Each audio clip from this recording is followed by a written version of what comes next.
ಬೆಳಕಿನ ಸಮಯ. ಗಿಣಿ ಹೇಳ್ತಾನೆ, ಏಯ್, ಇವತ್ತು ನನ್ನ ರೆಕ್ಕೆ ಹೇಗಿದೆ ನೋಡಿ. ಈ ಹಸಿರು ಛಾಯೆ ಯಾರಿಗೂ ಇಲ್ಲ. ಅದಕ್ಕೆ ಕಾಗೆ ಕಾಲು ಹೇಳ್ತಾನೆ, ರೆಕ್ಕೆ ಏನೋ ಚೆನ್ನಾಗಿದೆ, ಆದರೆ ಇವತ್ತು ಮಳೆ ಬರೋ ಲಕ್ಷಣ ಇದೆ. ಅದಕ್ಕೆ ಗಿಣಿ ಹರಿ ಮತ್ತೆ ಹೇಳ್ತಾನೆ, ಮಳೆ ಬರಲಿ, ಗಾಳಿ ಬೀಸಲಿ, ನಾನು ಹಾರಿದ್ರೆ ಎಲ್ಲರ ಕಣ್ಣು ನನ್ನ ಮೇಲೆ ಇರುತ್ತೆ. ಒಂದು ಚಿಕ್ಕ ಹಕ್ಕಿ ಹೇಳುತ್ತೆ, ಹರಿಯಣ್ಣ, ನೀನು ಹಾರಿದಾಗ ನಾವು ನೋಡ್ಬೋದಾ? ಅದಕ್ಕೆ ಗಿಣಿ ಹರಿ ಹಿಗ್ತಾ ಹೇಳ್ತಾನೆ, ನೋಡಬೇಕಾದ್ರೆ ಕಣ್ಣು ತೆರೆದು ನೋಡಬೇಕು, ನನ್ನ ಹಾರಾಟ ಸಿಗೋದೇ ಭಾಗ್ಯ. ಅದಕ್ಕೆ ಎಲ್ಲರೂ ನಗ್ತಾರೆ. ಆ ಕೊಂಬೆಯ ತುದಿಯಲ್ಲಿ ಮೈನಾ ಮೌನವಾಗಿ ಕುಳಿತಿದ್ಲು. ಕಾಗೆ ಕಾಲು ನಿಧಾನವಾಗಿ ಹೇಳ್ತಾನೆ, ಏ ಮೈನಾ, ನೀನೇನೂ ಹೇಳಲ್ಲ ಯಾಕೆ? ಮೈನಾ ಹೇಳ್ತಾಳೆ, ನನಗೆ ಹೇಳೋದಕ್ಕಿಂತ ಮಾಡೋದ್ರಲ್ಲಿ ಆಸಕ್ತಿ ತುಂಬ ಹೆಚ್ಚು. ಅದಕ್ಕೆ ಗಿಣಿ ಹರಿ ಕಟುವಾಗಿ ಹೇಳ್ತಾನೆ, ಗೊತ್ತಾಗದ ಕೆಲಸ ಮಾಡಿದರೆ ಅದನ್ನು ಯಾರು ನೋಡ್ತಾರೆ? ಯಾರಿಗೂ ಗೊತ್ತಾಗದ ಕೆಲಸಕ್ಕೆ ಬೆಲೆನೇ ಇಲ್ಲ. ಅದಕ್ಕೆ ಅವನ ಮಾತಿಗೆ ಮೈನಾ ಏನೂ ಉತ್ತರ ಕೊಡಲ್ಲ. ಮಧ್ಯಾಹ್ನದ ಹೊತ್ತಿಗೆ ಗಾಳಿ ಜೋರಾಗಿ ಬೀಸ್ತಾ ಇರುತ್ತೆ. ಚಿಕ್ಕ ಹಕ್ಕಿ ಹೇಳುತ್ತೆ, ಅಯ್ಯೋ, ಗಾಳಿ ತುಂಬ ಜೋರಾಗಿದೆ. ಅದಕ್ಕೆ ಗಿಣಿ ಹರಿ ಹೇಳ್ತಾನೆ, ಈ ಗಾಳಿಗೆಲ್ಲ ಭಯ ಪಡಬಾರ್ದು, ಈ ಕಾಡಿನಲ್ಲಿ ನಾವೇ ಸ್ಟಾರ್. ಅಷ್ಟರಲ್ಲಿ ಆ ಸಣ್ಣ ಹಕ್ಕಿ ಕೆಳಗೆ ಬಿದ್ದು ನಡುಗ್ತದೆ. ಅದನ್ನು ನೋಡಿ ಕಾಲು ಕಾಗೆ ಹೇಳ್ತಾನೆ, ಅದು ಗಾಯಗೊಂಡಿದೆ ಅನಿಸುತ್ತೆ. ಇನ್ನೊಂದು ಹಕ್ಕಿ ಹೇಳುತ್ತೆ, ಯಾರಾದರೂ ಸಹಾಯ ಮಾಡಬೇಕಲ್ಲ. ಗಿಣಿ ಹರಿ ಉತ್ಸಾಹದಿಂದ ಹೇಳ್ತಾನೆ, ಒಳ್ಳೆ ಐಡಿಯಾ, ಮೊದಲು ಎಲ್ಲರನ್ನ ಕರೆದುಕೊಳ್ಳೋಣ, ನಾನು ಮುಂದೆ ನಿಂತು ಸಹಾಯ ಮಾಡ್ತೇನೆ. ಅದಕ್ಕೆ ಕಾಲು ಕಾಗೆ ಹೇಳ್ತಾನೆ, ಸಹಾಯಕ್ಕೆ ಯಾಕೆ ಎಲ್ಲರೂ ಬರಬೇಕು? ಗಿಣಿ ಹರಿ ಮತ್ತೆ ಹೇಳ್ತಾನೆ, ಯಾರಿಗೂ ಗೊತ್ತಾಗದೆ ಮಾಡಿದ ಸಹಾಯವೇ ಅಲ್ಲ ಅಂತ. ಎಲ್ಲರೂ ಮಾತನಾಡ್ತಾರೆ, ಆದರೆ ಯಾರೂ ಸಹಾಯ ಮಾಡೋದಕ್ಕೆ ಹತ್ತಿರ ಹೋಗಲ್ಲ. ಅಷ್ಟೊತ್ತಿಗೆ ಮೈನಾ ನಿಧಾನವಾಗಿ ಮರದಿಂದ ಇಳಿದು ಬರ್ತಾಳೆ. ಹಕ್ಕಿ ಹೇಳುತ್ತೆ, ಅವಳೇನು ಮಾಡ್ತಾ ಇದ್ದಾಳೆ? ಗಿಣಿ ಹರಿ ಅವಳ ಕಡೆ ನೋಡ್ತಾ ತಿರಸ್ಕಾರದಿಂದ ಹೇಳ್ತಾನೆ, ಅವಳಿಗೆ ಈ ಥರ ಎಲ್ಲ ಜನ ಸೇರಿ ಸಹಾಯ ಮಾಡೋದೆಲ್ಲ ಇಷ್ಟ ಇಲ್ಲ. ಮೈನಾ ಗಾಯಗೊಂಡ ಹಕ್ಕಿಯನ್ನು ಎತ್ತಾಳೆ. ಕಾಗೆ ಕಾಲು ಆಶ್ಚರ್ಯದಿಂದ ಹೇಳ್ತಾನೆ, ಅವಳು ನಿಜವಾಗಿಯೂ ಸಹಾಯ ಮಾಡ್ತಾ ಇದ್ದಾಳೆ. ಮೈನಾ ಏನೂ ಹೇಳಲ್ಲ. ಹಕ್ಕಿಯನ್ನು ಸುರಕ್ಷಿತ ಎಲೆಯ ಮೇಲೆ ಇಟ್ಟು ನೀರನ್ನು ತಂದು ಕೊಡ್ತಾಳೆ. ಗಿಣಿ ಹರಿ ಕೋಪದಿಂದ ಹೇಳ್ತಾನೆ, ಇದನ್ನೆಲ್ಲ ಹೇಳದೆ ಮಾಡಿದರೆ ಯಾರಿಗೂ ಗೊತ್ತಾಗಲ್ಲ. ಮೈನಾ ಮೊದಲ ಬಾರಿಗೆ ನೇರವಾಗಿ ಸಿಟ್ಟಿನಿಂದ ಹೇಳ್ತಾಳೆ, ಸಹಾಯ ಮಾಡಿದ ಹಕ್ಕಿಗೆ ಗೊತ್ತಿದ್ರೆ ಸಾಕು ಅಂತಾಳೆ. ಸಂಜೆ ಮಾತಿನ ಚರ್ಚೆಯಾಯಿತು. ಗಿಣಿ ಹರಿ ಮತ್ತೆ ಹೇಳ್ತಾನೆ, ಇವತ್ತು ನಾನೊಂದು ಪಾಠವನ್ನು ಕಲಿತೆ. ಕಾಲು ಕಾಗೆ ಹೇಳ್ತಾನೆ, ಏನು ಪಾಠ ಅಂತ? ಅದಕ್ಕೆ ಗಿಣಿ ಹರಿ ಹೇಳ್ತಾನೆ, ಯಾರು ಮಾತಾಡ್ತಾರೋ ಅವರನ್ನೇ ಜನ ಕೇಳ್ತಾರೆ ಅಂತ. ಅದಕ್ಕೆ ಮೊದಲ ಬಾರಿಗೆ ಗೂಬೆ ಮಾತಾಡುತ್ತೆ. ಮಾತನಾಡೋದೇನೋ ಸುಲಭ, ಆದರೆ ಮೌನವಾಗಿ ಹೊಣೆಯನ್ನು ಹೊತ್ತುಕೊಳ್ಳೋದು ತುಂಬ ಕಷ್ಟ. ಅವನ ಮಾತಿಗೆ ಎಲ್ಲರೂ ನಿಶ್ಶಬ್ದವಾಗ್ತಾರೆ. ಗಿಣಿ ಹರಿ ಹೇಳ್ತಾನೆ, ಗೂಬೆ ಅಣ್ಣ, ನೀವು ಯಾವಾಗಲೂ ರಾತ್ರಿ ಮಾತ್ರ ಯಾಕೆ ಮಾತಾಡ್ತೀರಾ? ಅದಕ್ಕೆ ಗೂಬೆ ಹೇಳುತ್ತೆ, ಹಗಲು ಎಲ್ಲರೂ ಮಾತಾಡ್ತಾರೆ, ಆದರೆ ಸತ್ಯ ಇರುವಂಥದ್ದು ರಾತ್ರಿ, ಅದು ರಾತ್ರಿ ಮಾತ್ರ ಕೇಳಿಸುತ್ತೆ. ಭಾರಿ ಮಳೆ, ಒಂದಿನ ಭಾರಿ ಮಳೆ ಬಂತು. ಗಾಳಿ ಕೂಡ ತುಂಬಾ ಜೋರಾಗಿತ್ತು.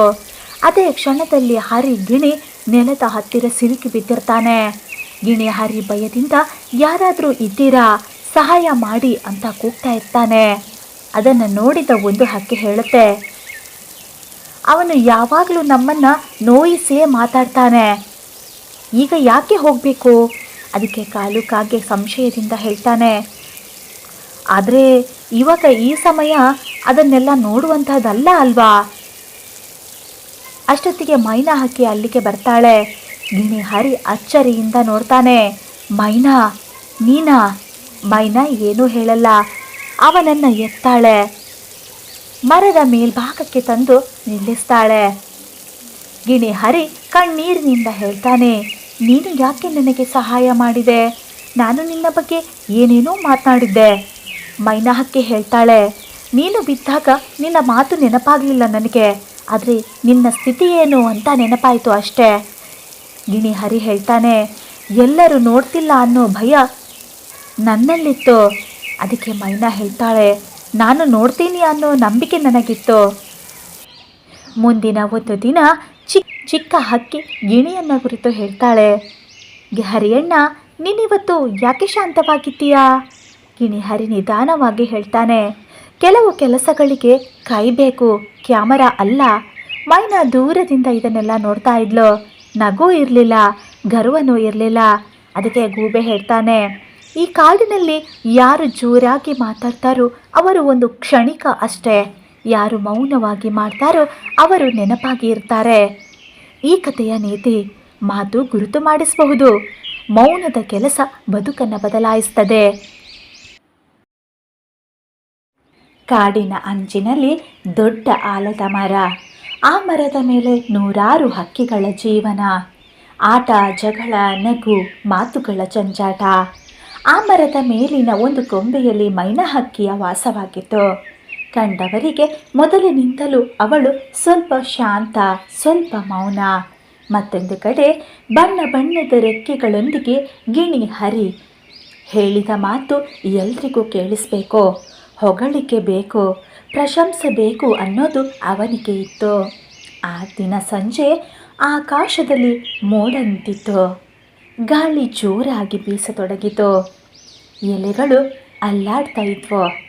ಅಷ್ಟರಲ್ಲಿ ಒಂದು ಸಣ್ಣ ಚಿಟ್ಟೆ ಎಲೆಗಳ ನಡುವೆ ತೂಗಾಡಿ ಕೆಳಗೆ ಬಿದ್ದಿತು. ಗಾಳಿಯ ಹೊಡೆತಕ್ಕೆ ಅದರ ರೆಕ್ಕೆಗಳು ದಣಿದಿದ್ವು. ಮಣ್ಣಿನ ಮೇಲೆ ಕುಸಿದು ಚಿಕ್ಕದಾಗಿ ನಡುಗತೊಡಗಿತು.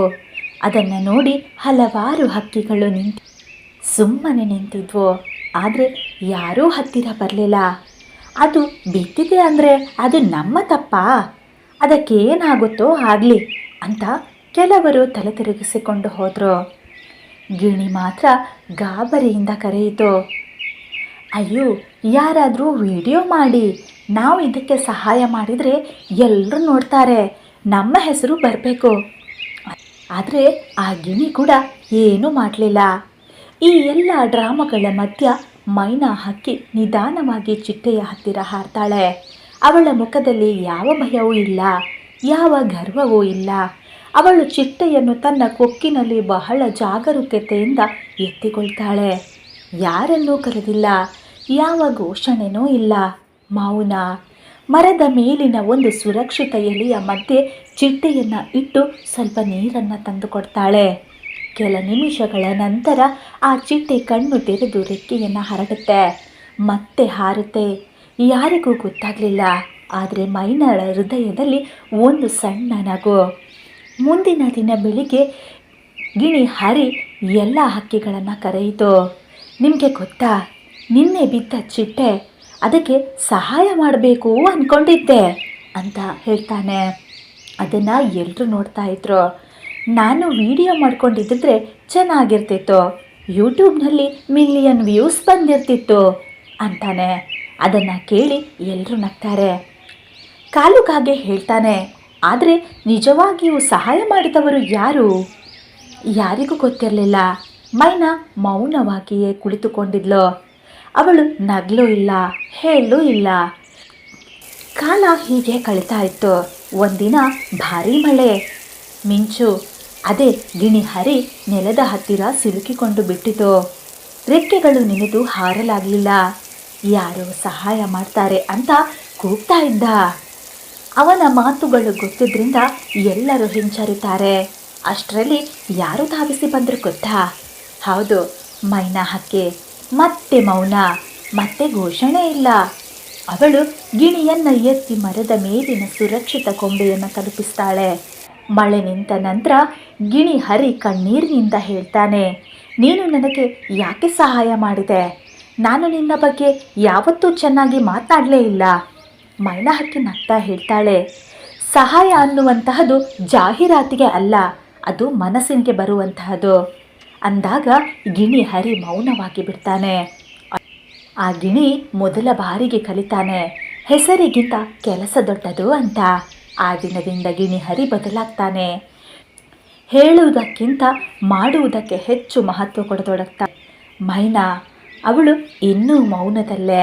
ಆದರೆ ಕಾಡಿನ ಎಲ್ಲರಿಗೂ ಗೊತ್ತಿತ್ತು, ಯಾರಾದರೂ ಕಷ್ಟದಲ್ಲಿ ಸಿಲುಕಿದ್ರೆ ಮೊದಲು ನೋಟ ಹಾಕುವವಳೇ ಮೈನಾ ಅಂತ. ಈ ಕಥೆಯ ನೀತಿ: ನಿಜವಾದ ಸಹಾಯ ಮೌನದಲ್ಲೇ ಶಕ್ತಿಯಾಗಿರ್ತದೆ. ಹೊಗಳಿಕೆಗಾಗಿ ಮಾಡಿದ ಸಹಾಯ ಕ್ಷಣಿಕವಾಗಿರ್ತದೆ. ಹೃದಯದಿಂದ ಮಾಡಿದ ಸಹಾಯ ಜೀವನವನ್ನೇ ಬದಲಾಯಿಸ್ತದೆ. ಸ್ನೇಹಿತರೆ, ನಿಮಗೆ ಈ ಕತೆ ಇಷ್ಟವಾಗಿದ್ದರೆ ಚಾನಲ್ಗೆ ಒಂದು ಲೈಕ್ ಕೊಡಿ, ಹಾಗೆ ಶೇರ್ ಮಾಡಿ ಮತ್ತು ಸಬ್ಸ್ಕ್ರೈಬ್ ಮಾಡಿ.